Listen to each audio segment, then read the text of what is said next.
Som. Boa noite, meus irmãos. Graças e paz a todos. Vamos meditar na palavra de Deus. Antes de ler o texto, o pastor deu início a uma série de exposições na carta de Paulo aos Efésios, mas paralelamente a essas exposições, nós vamos também começar uma série no livro do profeta Jonas, tá bom?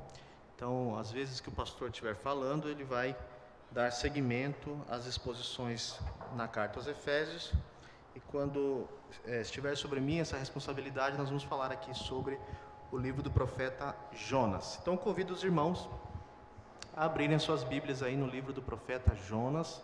Nós vamos expor hoje o capítulo 1, Jonas capítulo 1. É um livro que os irmãos conhecem, obviamente, mas com certeza o Senhor Jesus tem lições a nos trazer aqui nesta noite. Abra aí a sua Bíblia, Jonas capítulo 1, acompanhe comigo a leitura.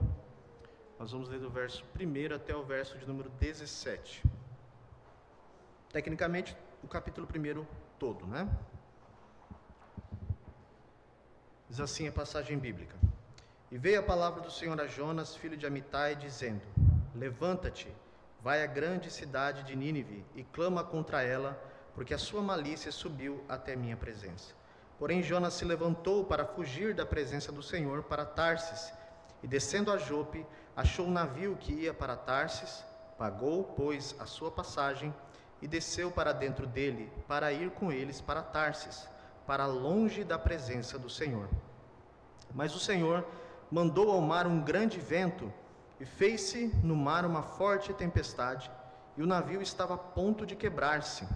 Então temeram os marinheiros, e clamavam cada um ao seu Deus, e lançaram ao mar as cargas que estavam no navio, para o aliviarem do seu peso.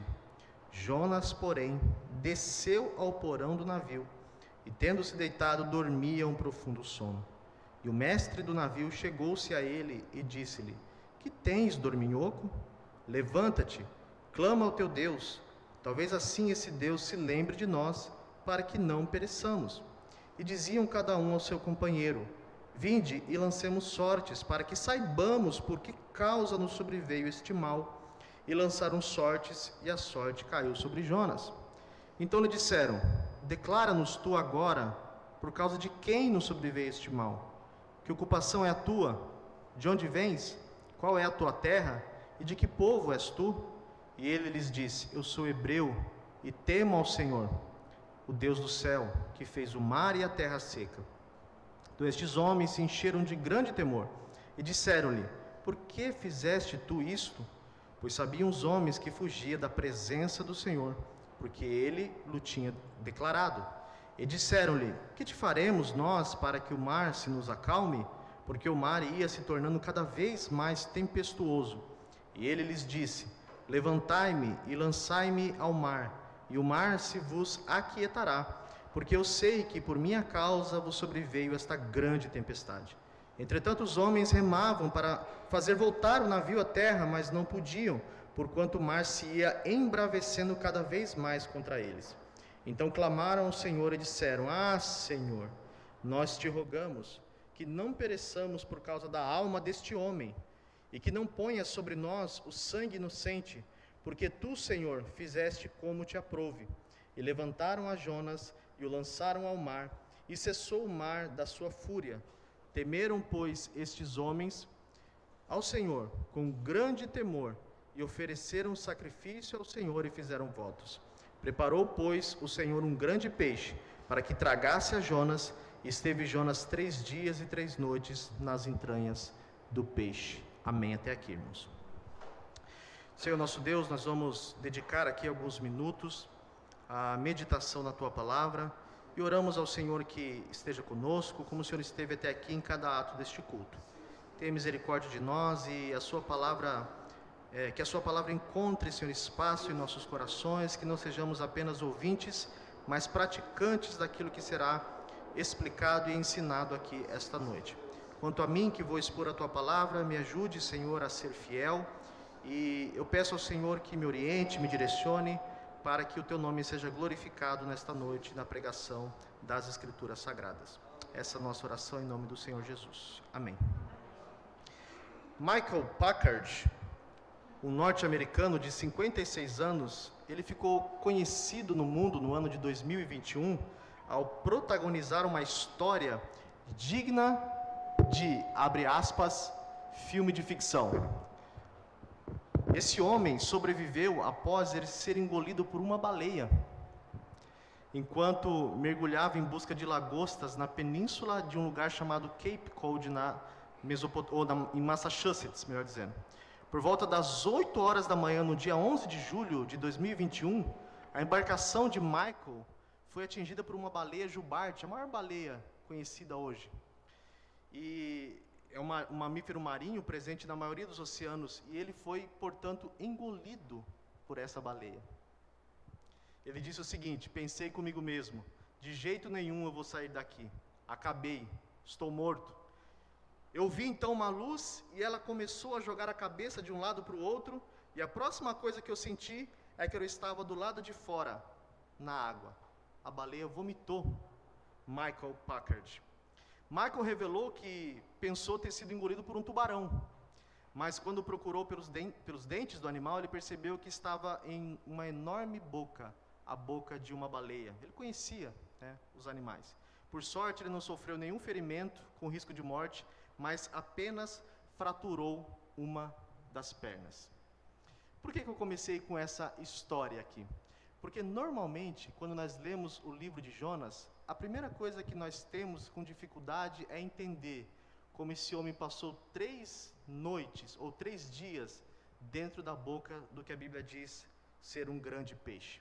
Os liberais e muitos ateus creem que esse texto aqui se trata de um mito, de uma história inventada para tratar de algumas verdades morais ou verdades espirituais, mas que o que de fato aconteceu aqui não foi algo histórico, uma realidade.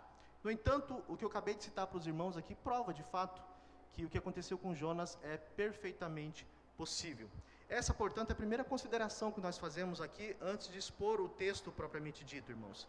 O próprio Jesus considera a narrativa do livro do profeta Jonas como uma narrativa histórica.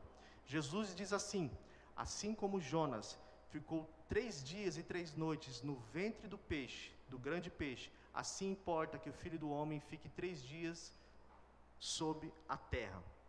Se a história de Jonas fosse uma ficção, Jesus não poderia usar como uma relação com a sua morte e com o seu sepultamento, porque o seu sepultamento foi de fato histórico. Uma outra consideração que nós temos que fazer a título introdutório é que o profeta Jonas, ele curiosamente foi um profeta da Galileia. Há um episódio em João capítulo 7, verso 52, que os fariseus, eles dizem que não poderia vir nenhum profeta da Galileia. Eles não queriam receber o Senhor Jesus como profeta, porque Jesus era da Galileia. Ele tinha iniciado, não só morava, como dava preferência, inicialmente no seu ministério, na região norte das terras de Israel, conhecida como Galileia. E eles diziam que as profecias, os textos do Antigo Testamento, a Tanakh, a lei de Deus, nunca havia falado sobre profetas que vieram da Galileia. No entanto, eles mostram um desconhecimento do Antigo Testamento, porque quando nós lemos, por exemplo, 2 Reis capítulo 14, verso 24, você não precisa ler, mas o texto diz que o profeta Jonas era um profeta que tinha o seu ministério na Galileia, na região norte das terras de Israel. Se ele era da Galileia, provavelmente ele tinha atuado a maior parte, se não todo o seu ministério, no reino do norte. Observe, irmão, nós vamos perceber isso com as demais exposições, que o livro do profeta Jonas, ele é em si um texto histórico, um texto narrativo. Você não vai ver aqui nenhuma profecia direta, como nós vemos, por exemplo, no livro do profeta Isaías, no livro do profeta Zacarias, em outros profetas, sejam eles escritores ou não. Nós estamos vendo aqui a história, tecnicamente falando, ou inicialmente falando, de um profeta sendo engolido por um grande peixe. Nós não vemos aqui a profecia, nós nem sequer sabemos qual foi a mensagem de Jonas para Nínive. Nós vemos aqui apenas um trecho do seu sermão. um sermão curto, propriamente dito. Mas nós não vemos aqui uma profecia direta à nação de Israel. E essa é uma outra consideração que nós podemos fazer aqui. Jonas, diferente de todos os outros demais profetas das Escrituras, ele foi o único profeta comissionado a pregar os gentios. Ele está pregando aqui para uma cidade gentílica, a cidade de Nínive, capital da Síria. Todos os demais profetas profetizavam para a nação de Israel, que era chamado o povo de Deus. E Jonas foi chamado para pregar para um povo gentil. Isso, em princípio, começa a elucidar aqui para nós qual é o grande tema do livro de Jonas. Qual é a grande mensagem do livro de Jonas? Porque os judeus não estavam acostumados com esse movimento aqui, de Deus falar diretamente a povos pagãos, a povos que não temiam o Deus Criador dos céus e da terra. Perceba a relação que nós lemos no texto aqui de Jonas com os marinheiros, por exemplo. Há uma tensão, há uma batalha de deuses aqui. Qual é o Deus que pode acalmar o mar diante da tempestade? O que foi que ocasionou essas tempestades que sobrevieram sobre o navio aqui? Então nós vemos essa tensão aqui, o que, teologicamente falando, não deveria ser estranho para os judeus. Porque Deus prometeu desde o princípio para Abraão, que em ti serão benditas todas as nações da terra.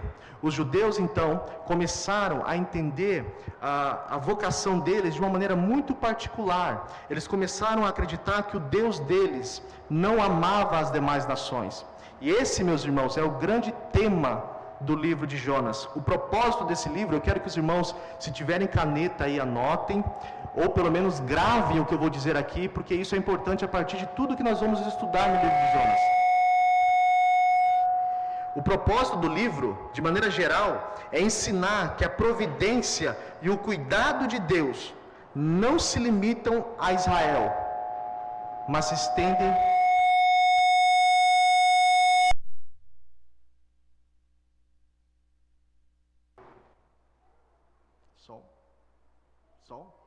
Está me ouvindo? O propósito, então, do livro de Jonas é ensinar que a providência, o cuidado, nós poderíamos aqui usar um termo intercambiável, ou seja, a salvação, não se estendem ou não se limitam apenas à nação de Israel, mas também aos gentios. A prova disso é que nós estamos aqui hoje salvos por causa da graça de Deus e por causa da promessa que Deus fez a Abraão de abençoar todas as nações da terra, ok? Então nós vamos dividir esse texto em 3 partes. A primeira parte vai do verso 1 ao verso 2, que nós vamos ver aí o chamado de Jonas. Depois do verso 3, ou melhor, apenas o verso 3, nós vamos ver a fuga de Jonas. E a parte maior do texto, que vai do verso 4 até o verso 17, nós vamos ver qual foi o castigo de Jonas por causa da sua fuga e por causa da sua desobediência. Então, o que nós vemos no verso 1 e verso 2? Algumas informações a respeito de Jonas e do seu chamado. Nós podemos fazer 3 perguntas aqui. A primeira delas é: quem foi Jonas? O texto diz aqui, normalmente, irmãos, nos livros do Antigo Testamento, especialmente nos livros proféticos, eles iniciam com algo referente ao profeta, a quem Deus está dirigindo uma mensagem específica para um povo, e também alguns detalhes da sua família. No entanto, o livro do profeta Jonas parece ser um pouco restrito quanto a essas informações.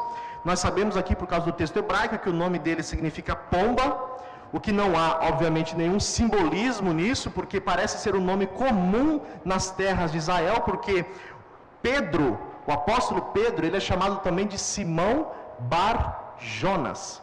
Bar é uma palavra hebraica que significa filho, portanto, Pedro pode ser chamado, ou é chamado do Novo Testamento também de Simão, filho de Jonas. Parece ser um nome comum ali na região de Israel. A Bíblia diz que ele era filho de um homem chamado Amitai. Esse texto aqui não diz nada a respeito de Amitai, porém, no texto que eu citei para os irmãos, de 2 Reis, capítulo 14, verso 25, aparece uma informação de que o pai de Jonas também era profeta. Jonas, aqui, o personagem que nós estamos estudando, ele era também filho de um profeta. Fora essas informações que eu citei para os irmãos, nada mais se sabe a respeito da sua família, e muito menos do passado do profeta Jonas. Jonas, aqui, irmãos, aparece no livro, e isso é uma informação importante, como um nacionalista fervoroso, que era a favor da nação de Israel e contra as nações estrangeiras. Por quê? E aqui os irmãos começam a entender por que Jonas quis desobedecer a Deus e fugir para a cidade de Tarsis. Porque Jonas, ele era um nacionalista. Ele não gostava, como boa parte dos judeus, de gentios. Ele não achava justo que Deus salvasse pessoas que não fizessem parte da descendência genética ou étnica do patriarca Abraão. Nós vamos ver isso melhor conforme nós fomos expondo. A segunda pergunta que nós fazemos, ainda no verso 1 e verso 2, é qual o chamado de Jonas? O chamado é claro, está no verso 2, pregar a cidade de Nínive. O nome Nínive significa bela. A cidade de Nínive se localizava a cerca de 800 quilômetros de onde Jonas morava, de onde Jonas estava. E segundo alguns dados históricos, Jonas era a capital da Síria, ficava ali próximo à Mesopotâmia, próximo ao rio Tigre. E uma observação importante para os irmãos entenderem e tornar essa informação ainda mais relevante, é que os assírios, especialmente a cidade de Nínive, eram grandes e ferrenhos inimigos da nação de Israel. O reino do norte havia sido por várias vezes invadido pelos assírios de maneira truculenta, violenta, desumana e covarde. O que torna a desobediência de Jonas talvez não justificável, mas de alguma maneira explicado. Durante 220 anos, o Império Assírio foi um dos maiores impérios daquele contexto e que empreendeu muitas invasões dentro das terras de Israel, matando muitos judeus. Alguns historiadores chegam a dizer que provavelmente até os familiares de Jonas haviam sido mortos pelos assírios.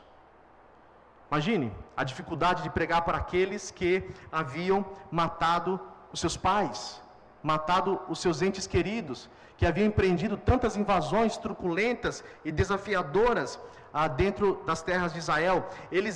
Os assírios eram um povo extremamente violento, cruel, saqueavam as colheitas de Israel, levavam o povo de Israel para a escravidão, para torná-los cativos. E isso tornava a mensagem de Jonas para a conversão de Nínive muito difícil e desafiadora. Jonas aqui, irmãos, estava pregando para o maior inimigo do seu povo. E quando eu vi a história de Jonas aqui, eu me lembrei de uma história que eu passei a conhecer porque minha esposa leu um livro de uma autora chamada Elisabeth Elliot. Essa mulher é um exemplo para todos nós. Eu recomendo, inclusive, para que as mulheres da nossa igreja leiam a literatura dessa grande mulher, Elisabeth Elliot. E ela escreve em um de seus livros, contando o seu testemunho, que depois da sua formatura, ela passou a estudar as línguas clássicas, o grego especialmente, e se tornou uma tradutora no ano de 1952. E ela e seu esposo Jim foram para o Equador, chamados por Deus para pregar para uma tribo indígena. E era uma tribo extremamente violenta e truculenta. E ela e seu esposo entraram nas terras dessa tribo que até então nunca havia sido alcançada.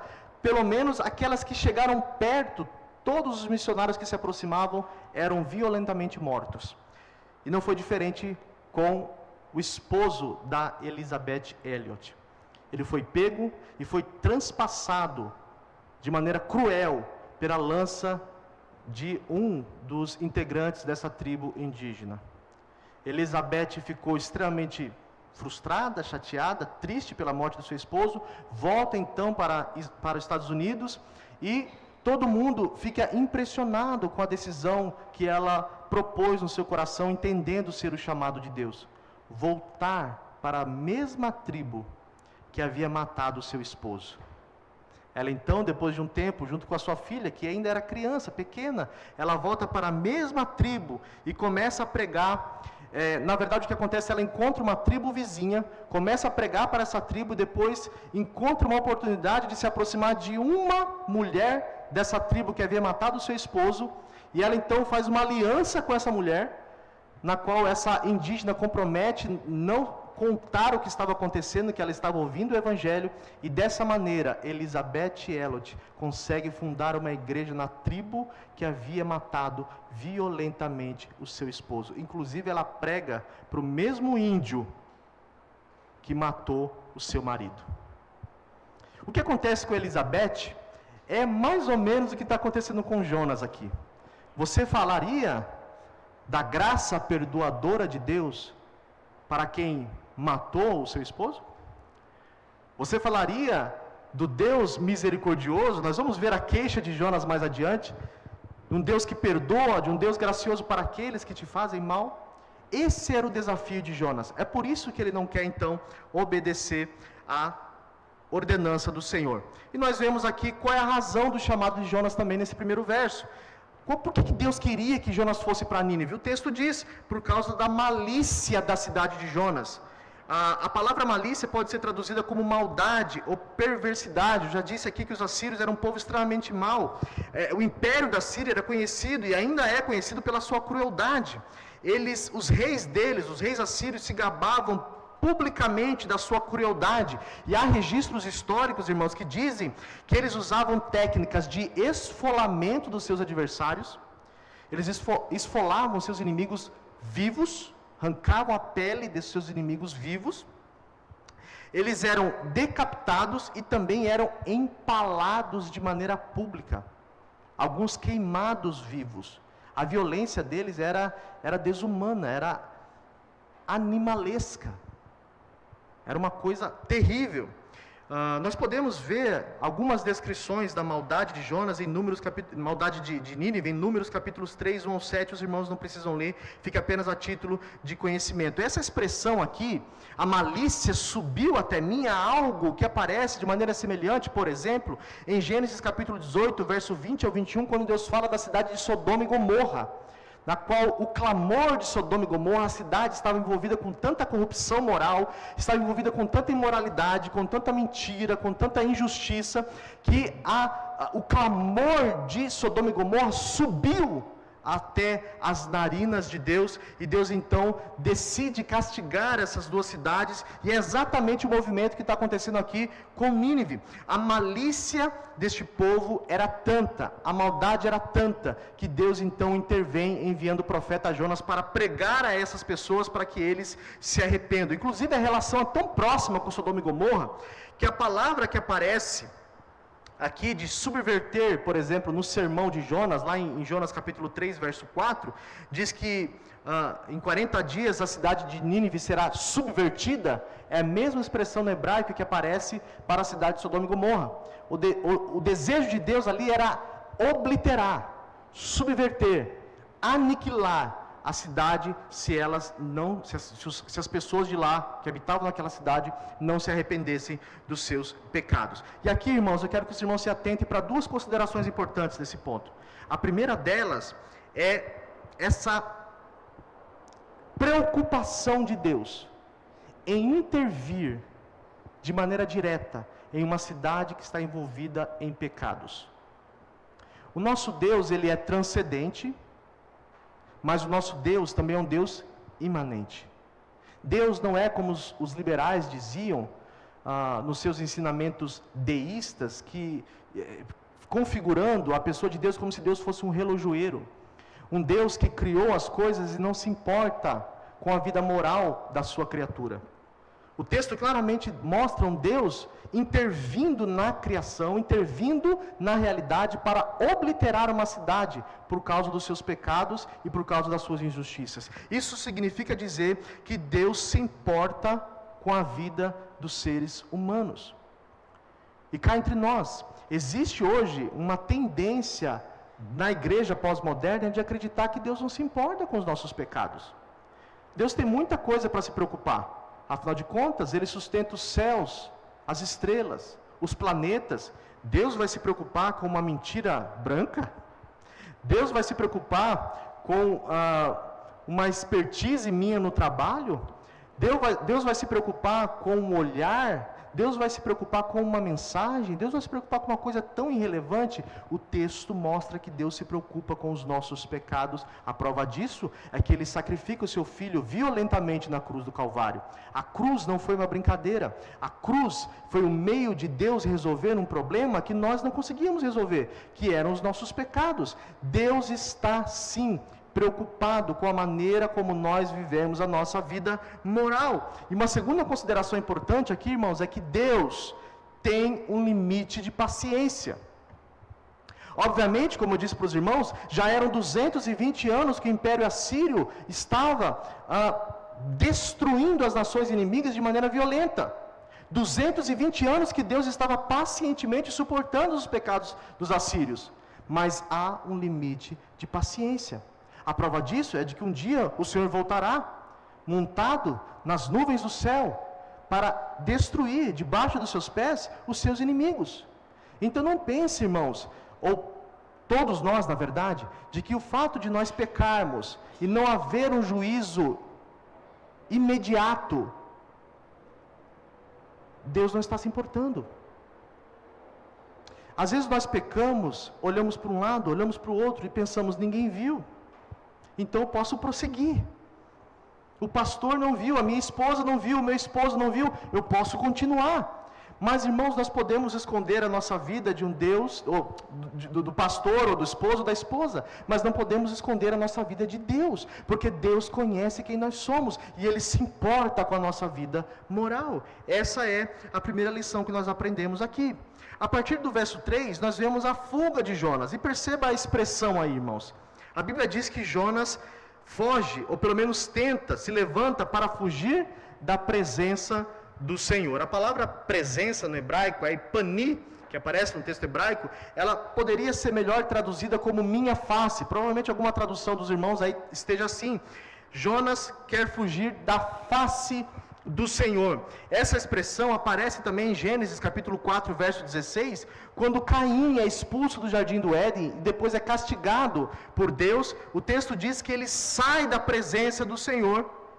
Provavelmente essa expressão aqui, sair da presença do Senhor, está se referindo, meus irmãos, à morada de Deus no Éden. Quando Caim se afasta da presença do Senhor, aqui o texto não está querendo trazer a possibilidade de fugir da presença onipresente de Deus, mas é porque Deus se revelava no Éden. Então, se afastar do Éden, a expressão aqui idiomática se refere a esse afastamento do Éden. E aqui, quando nós vemos Jonas dizer isso, que ele queria fugir da presença do Senhor, provavelmente também estava ligado às terras de Israel, porque o judeu acreditava que Deus se revelava ali em Jerusalém, nas terras de Israel. Então, fugir da presença do Senhor era sair das terras de Israel. E isso faz sentido quando nós lemos, por exemplo, em Jonas capítulo 2, no verso 4 e no verso 7, quando Jonas está no ventre do grande peixe, ele começa a clamar a Deus para sair de lá e voltar para onde? Para o templo. Ele fala, quando eu voltarei e verei novamente o seu santo templo? Quando eu voltarei para adorar no seu santo templo? Então, fugir da presença do Senhor na cabeça de um judeu, não era como nós vemos aqui, fugir como se Deus não pudesse alcançá-lo, mas era fugir das terras de Israel, onde Deus se revelava no sagrado templo. Os judeus, assim como nós, todos nós sabemos que ontologicamente é impossível fugir da presença de Deus. Não é isso que está escrito no Salmo 139? Para onde me irei do teu espírito? E para onde fugirei da tua face? O que acontece aqui nesses textos, irmãos, de maneira direta, é como uma criança que está escondida atrás da cortina, dizendo, papai, você pode me encontrar?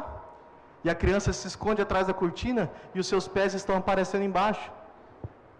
É impossível fugir da presença de Deus. Nós, e aqui está uma lição prática para nós, criamos, ou pelo menos tentamos criar ambientes, onde nós criamos na nossa cabeça a possibilidade de Deus não ver.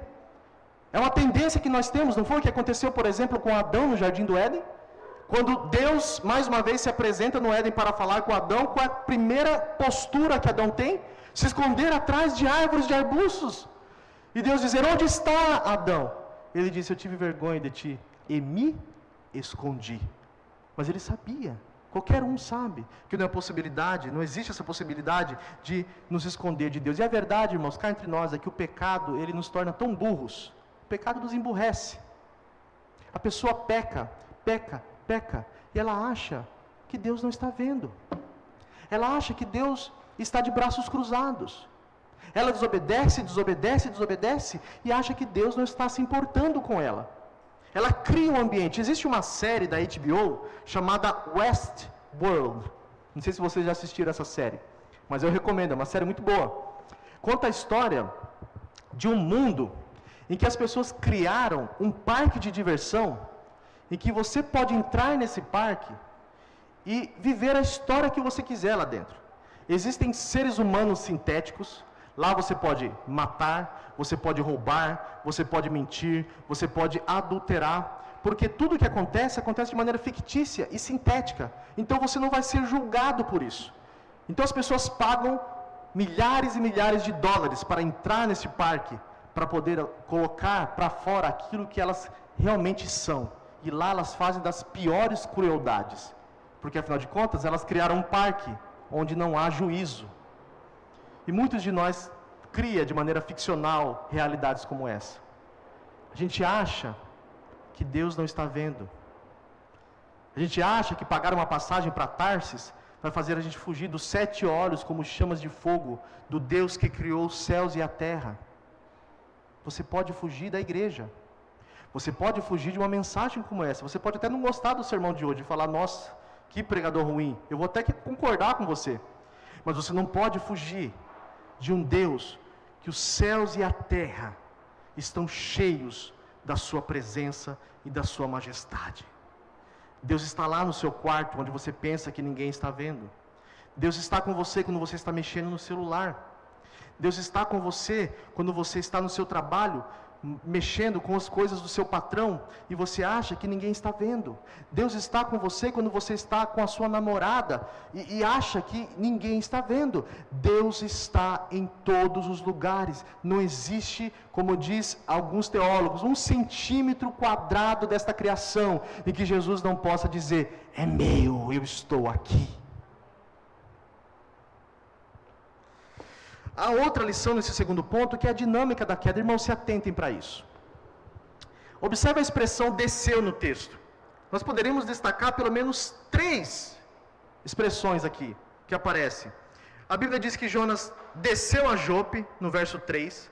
No verso 5 diz que ele desceu ao porão do navio.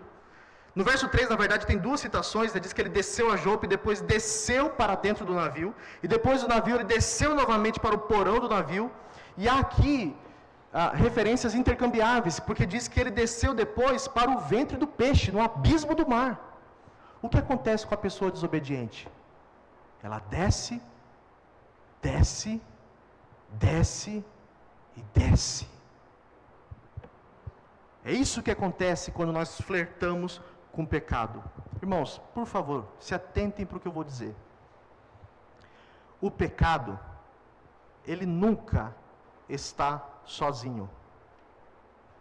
O pecado nunca está sozinho. Ele sempre vai vir acompanhado de outros pecados. Porque, a não ser que você confesse ele. Porque para manter uma vida de pecado, você precisa anexar outros pecados. E isso vira um emaranhado tão grande, vira uma miséria tão grande, que quando você vai ver, você está na boca do peixe grande, no mais profundo mar do lamaçal do pecado. Quando você vai ver, já não tem mais jeito. Tudo que é grande começa muito pequeno. Um homicida, eu sempre brinco com os jovens na escola dominical, ele não levanta de manhã pensando assim, hoje eu vou me tornar um homicida. Um adúltero nunca levanta de manhã, olha no espelho e fala, hoje eu vou adulterar. Começa com um flerte, começa com uma conversa, começa com uma ideia, e você vai descendo, descendo, descendo, ao ponto de tornar-se tão insensível, que chega, como diz o texto, a pagar para desobedecer a Deus. E essa é uma consideração importante. O texto diz que Jonas pagou, irmãos, para desobedecer a Deus.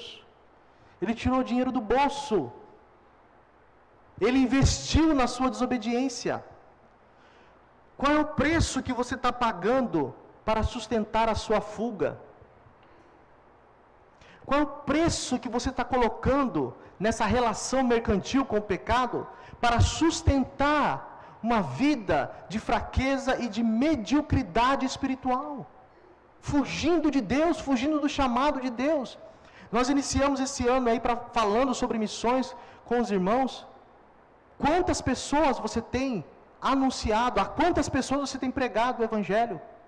E veja que o contexto aqui é completamente missional. É Deus levantando o homem para pregar o Evangelho, e ele desobedecendo, e Deus então castiga esse homem porque ele fechou a sua boca para falar da graça de Deus. Isso é sério. E nós colocamos em jogo tantas coisas valiosas como família, amizades, a comunhão com a igreja, para sustentar a nossa fuga de desobedientes. E o terceiro ponto aqui, irmãos, para encerrar, é a fuga de Jonas, que vai do verso 4 ao verso 17, que é a maior parte do texto.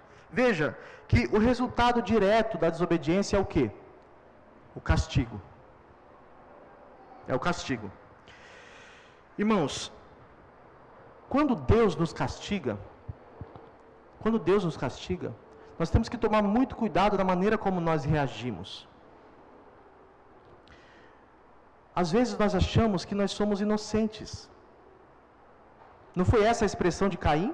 Quando Caim pecou e Deus então castigou Caim, ele diz assim: é dura demais a minha pena.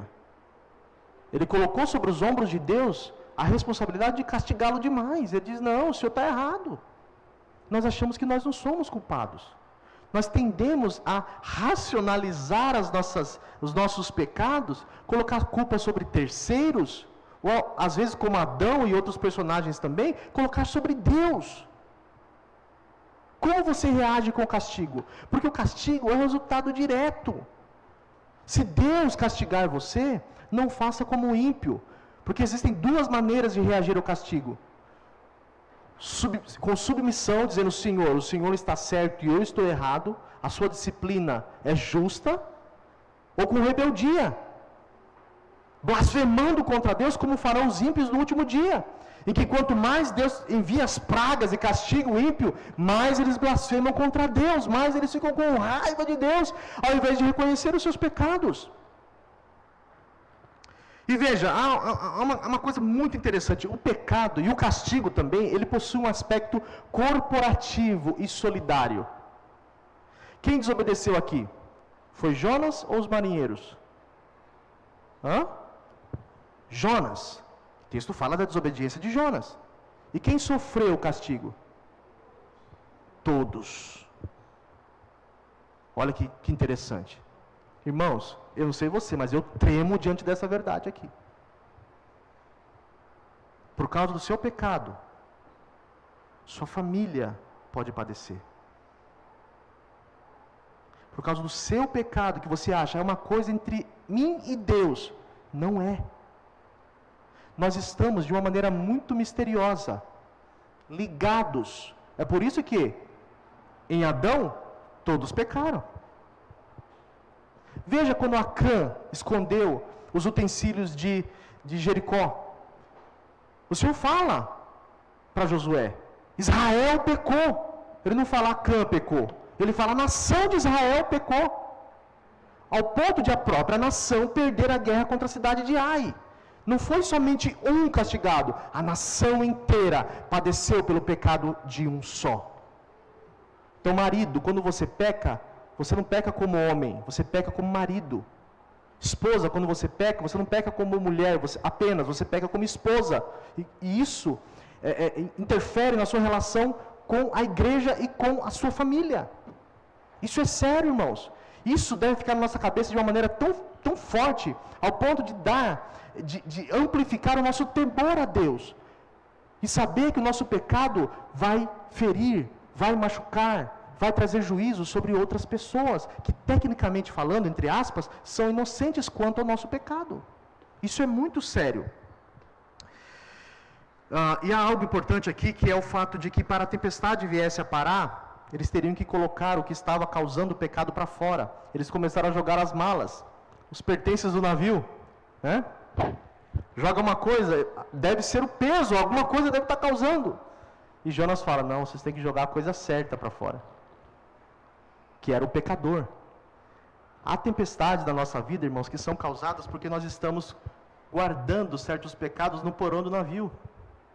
E o castigo não vai parar, até que você se desfaça daquilo que está ofendendo a Deus.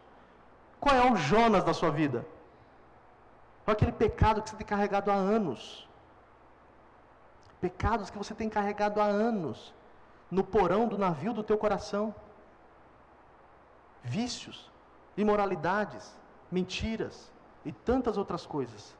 O castigo não vai parar até que você lance esse pecado para fora do mar, ou para fora do navio.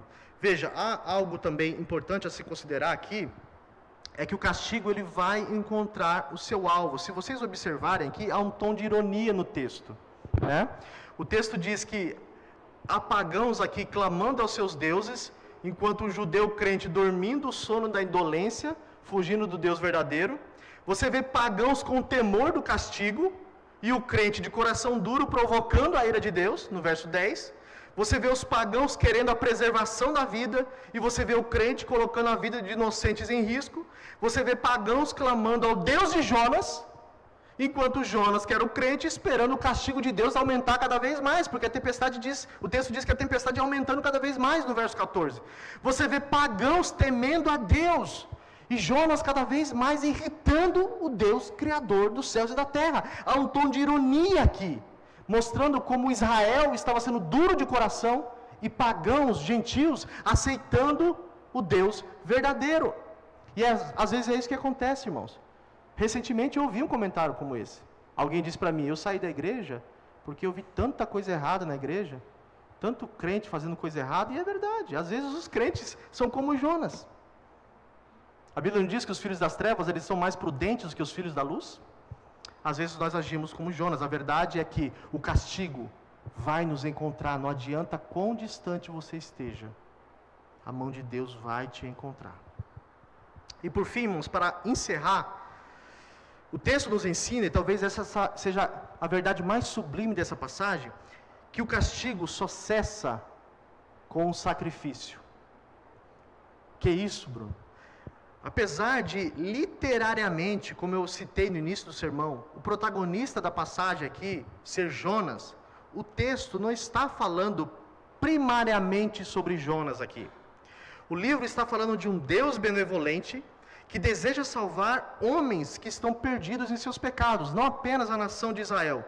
O texto que nós estudamos aqui fala de um Deus paciente com o profeta desobediente e gracioso com marinheiros idólatras, cujo objetivo de Deus era salvar uma nação perdida em suas misérias. Mas antes de tudo, nós precisamos considerar que o próprio Jesus faz a interpretação dessa passagem aqui. Em Mateus capítulo 12, verso 38 a 41, gostaria que colocassem aqui, Mateus capítulo 12, verso 38 a 41, o texto diz o seguinte: Então, alguns dos fariseus e mestres da lei lhe disseram, Mestre, queremos ver um sinal miraculoso feito por ti. Ele, Jesus, então respondeu, uma geração perversa e adúltera pede um sinal miraculoso, mas nenhum sinal lhe será dado, exceto o sinal do profeta Jonas. Pois assim como Jonas esteve 3 dias e 3 noites no ventre do peixe, no ventre do grande peixe, assim o Filho do Homem ficará 3 dias e 3 noites no coração da terra.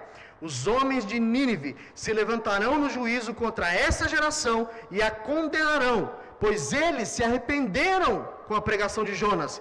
E agora está aqui quem é maior do que Jonas.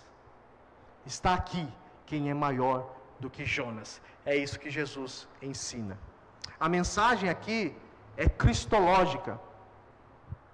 Deus sacrifica um em favor de muitos. Apesar da interpretação aqui ser um pouco imperfeita, do tipo ser um pouco imperfeito, porque Jesus era inocente e Jonas era culpado, né? O texto diz que a tempestade só se acalmou quando um morreu em favor de todos. Esse texto aqui, irmãos, antes de tudo, está falando sobre o sacrifício de um homem que aplaca a ira de Deus contra pessoas que, de alguma maneira, estão ligadas pelo pecado. Se a tempestade da nossa vida acalmou, a ira de Deus se aplacou, foi porque alguém maior do que Jonas foi sacrificado na cruz do Calvário. Deixa eu fazer 3 aplicações rápidas e eu já encerro aqui. Primeiro, nem sempre o caminho da obediência será um caminho agradável e fácil de se seguir. O caminho da obediência É um caminho difícil. Jesus disse isso. A porta é estreita. O caminho é estreito. Eu falava para os jovens hoje de manhã na EBD, a palavra que Jesus diz, ensina no Novo Testamento para esforçai-vos para entrar por essa porta estreita, poderia ser traduzido por agonize. Se esforce tanto ao ponto de agonizar para caminhar no caminho da obediência, porque não é um caminho fácil. O caminho da desobediência é muito mais fácil. Inclusive, como eu disse, nós às vezes investimos nele. A segunda aplicação que eu faço aqui é que quando nós desobedecemos a Deus, algo ruim sempre acontece. Grave isso. Quando nós desobedecemos a Deus, algo ruim sempre acontece. Por mais que você não veja, por mais que de imediato você não veja nada acontecer, alguma coisa ruim está acontecendo. A desobediência sempre traz consequências ruins. Não brinque com o pecado. E a terceira aplicação é avaliar a causa do seu sofrimento. Por que Jonas estava sofrendo?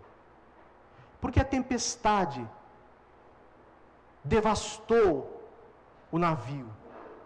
Porque a tempestade soprou tão forte ao ponto de marinheiros experientes ficarem tão temerosos. O que estava acontecendo ali? Qual foi a causa de tudo aquilo? Há pessoas que sofrem na vida e, lamentavelmente, elas colocam a culpa no diabo, elas colocam a culpa na igreja, elas colocam a culpa no governo, elas colocam a culpa na família, elas sempre são vítimas de tudo. Mas o texto do profeta Jonas, o primeiro capítulo, nos ensina que a desobediência, ou melhor, que o castigo é resultado direto do nosso próprio pecado. Nós vamos ver nas próximas exposições os resultados da história de Jonas, mas em princípio, devemos aprender isso, irmãos, que a desobediência traz castigos terríveis. Não pense, não seja tolo de achar que Deus vai tratar o culpado como inocente. Quando nós olhamos a invasão da nação de Israel nas terras dos cananeus, Deus fala assim para Israel: olha, eu estou entregando vinhas que vocês não plantaram, terras que vocês nunca semearam, casas que vocês não construíram. Mas veja, eu não estou fazendo isso porque vocês são bons. Eu estou fazendo isso para vindicar a minha santidade. É por causa dos pecados dos cananeus que eu estou fazendo isso, da idolatria deles. E se vocês forem desobedientes, o castigo vai recair sobre vocês.